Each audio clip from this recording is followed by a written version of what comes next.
Gaet Band Ungu, Raffi Ahmad persembahkan konser spesial untuk Nagita Slavina. Grup Band Ungu menggelar konser bertemakan cinta di Februari ini dalam rangka Bulan Kasih Sayang. Bertajuk Mega Konser Tercipta Untukku, Pasha dan kawan-kawan akan menebarkan cinta mereka kepada fans dan masyarakat Indonesia. Bukan konser biasa, konser yang akan disiarkan di stasiun televisi Antv itu terasa spesial karena merupakan persembahan istimewa dari Raffi Ahmad untuk Nagita Slavina.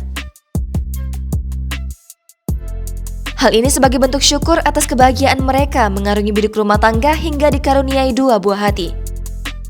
Nantinya, Raffi Ahmad dan Nagita Slavina akan memandu acara tersebut dan semakin meriah dengan penampilan dari bintang-bintang lainnya seperti Dewi Persik dan Budi Doremi. Tak hanya jadi host, Nagita Slavina juga akan menyanyikan lagu terbaru untuk pertama kalinya yang dipersembahkan untuk kedua anaknya Rafathar Malik Ahmad dan Rayanza Malik Ahmad. Selain pegelaran musik dari musisi tanah air, dalam Mega Konser Tercipta Untukku juga akan ada sesi talk show bersama Raffi Ahmad dan Nagita Slavina yang akan membahas mengenai kehidupan 7 tahun pernikahannya. Konser tersebut bisa disaksikan secara langsung di stasiun televisi Antv pada hari Minggu, 13 Februari 2022 pukul 20.30 waktu Indonesia Barat.